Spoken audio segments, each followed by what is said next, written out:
Welcome, friends. This is Harshad Parekh inviting you to listen to some of my short writings on philosophy, religion, psychology, spirituality, education, Krishnamurti, and nature. I hope you have a good listening. This is audio tape number 43, article number 259. It is about transformation.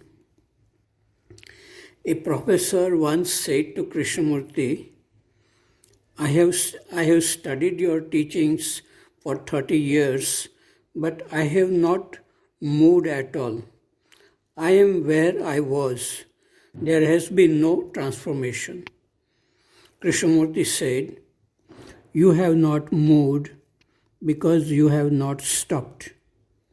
What does this paradoxical statement mean? Probably it means that the mere reading of books and thinking are not sufficient. Reading and thinking are movement, and silence is stopping. Silence in the mind is necessary to see things as they are. This kind of seeing is the action which transforms. Intellectual activity becomes an added burden on the mind. This reminds me of the Buddha walking in a forest and Angulimal following him. Angulimal was a dreaded dacoit who killed innocent travelers in the forest. Angulimal shouted, "O monk, stop." The Buddha said peacefully, "I have stopped, you stop." The Buddha explained that he had stopped harming or killing living things. Angulimal should stop too. At that moment, Angulimal was transformed and he became one of the best monks in Buddha's Sangha. Krishnamurti very often spoke about the art of seeing and listening. Thinking distorts seeing and listening. Is it possible to see and listen without thinking?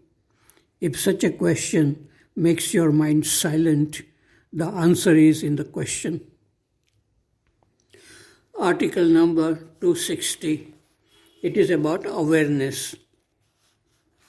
Krishnamurti wrote in 1931, "My being alone like this has given me something tremendous, and it is just what I need. My mind is so serene but concentrated, and I am watching it like a cat a mouse. I am really enjoying this solitude, and I can't put into words what I am feeling, but I am not deceiving myself either."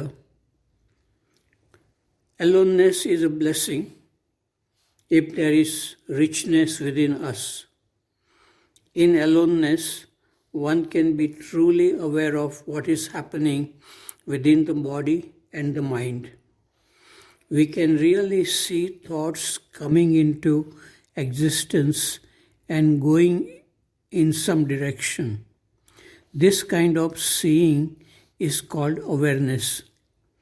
The awareness is not thinking but watching passively. In this kind of awareness, we understand not only how our mind works, but also the mind of all human beings. Awareness is like a cat and thought is like a mouse. If you enjoy being alone, learning is an effortless movement. In the light of awareness, all problems created by thoughts are dissolved. Article number 261. It is about terrorism. Today evening, in the center of this city, Bhavnagar, I saw many people carrying orange scarves and flags and blocking traffic. Soon they started exploding firecrackers, making loud noise and smoke. I asked a man why they were blocking this busy road.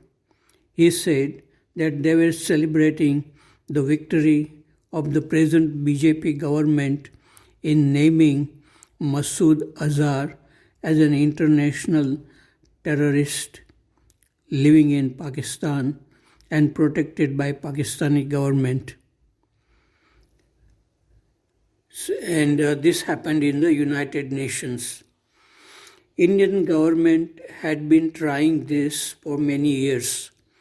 But in recent years, America, France and UK put too much pressure on Pakistan and China, and they had to yield to the pressure.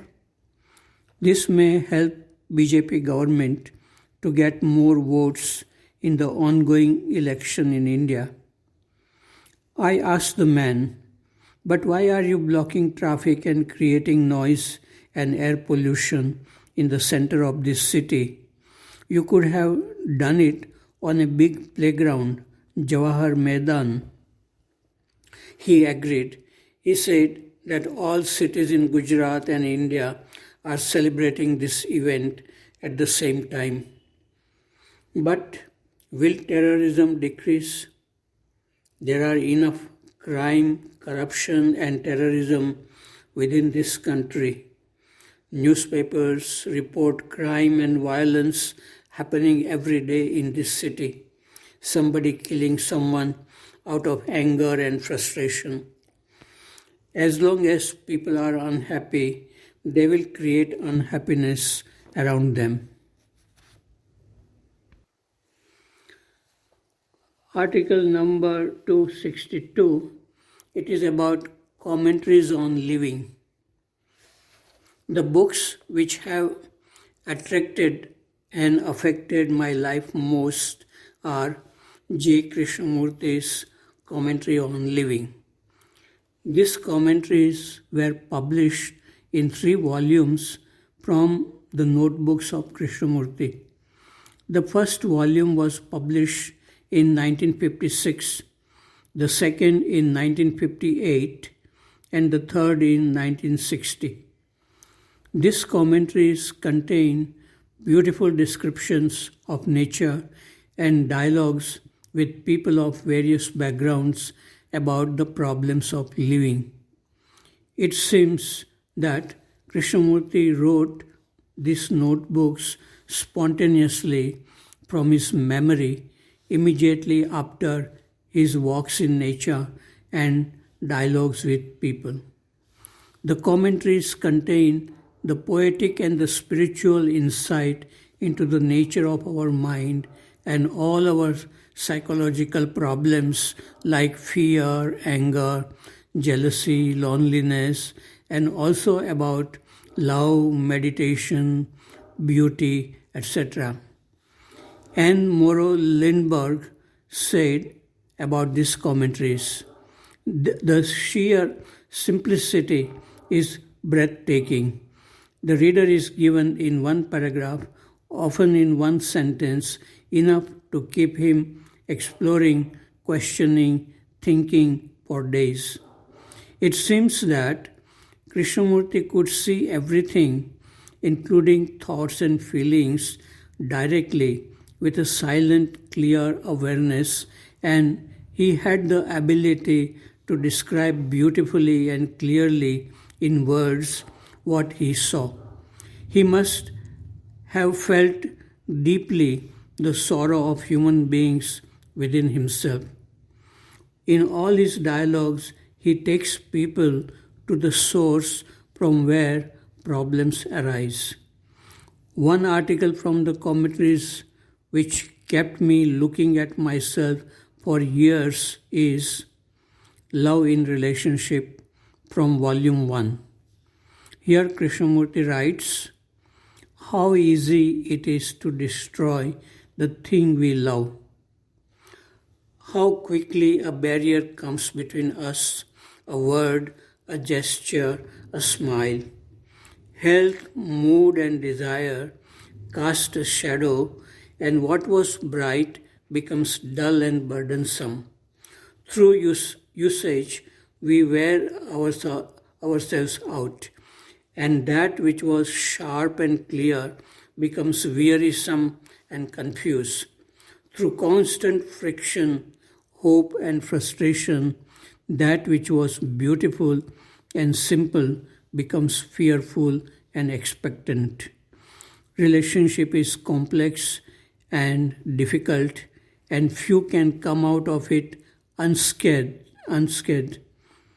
Though we would like it to be static, enduring, continuous, relationship is a movement, a process which must be deeply and fully understood and not made to conform to an inner or outer pattern. Conformity, which is the social structure, loses its weight and authority only when there is love.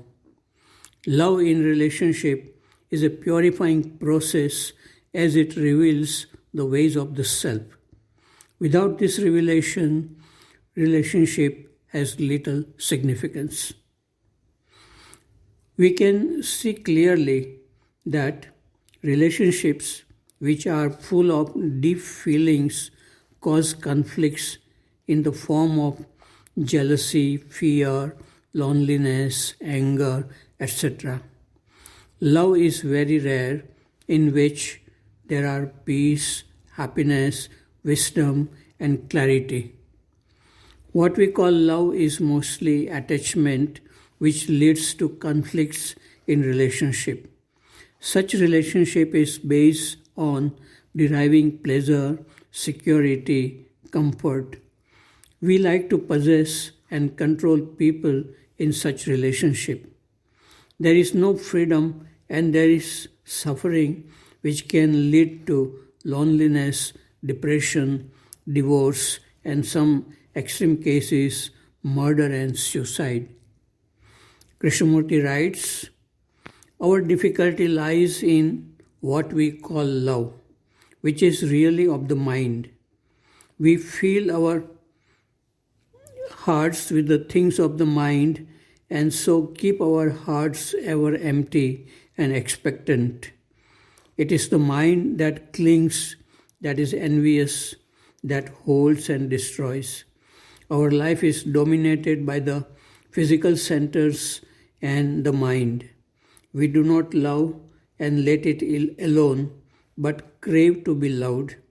We give in order to receive, which is the generosity of the mind and not of the heart. The mind is ever seeking certainty, security, and can love be made certain by the mind? Can the mind, whose very essence is of time, catch love, which is its own eternity?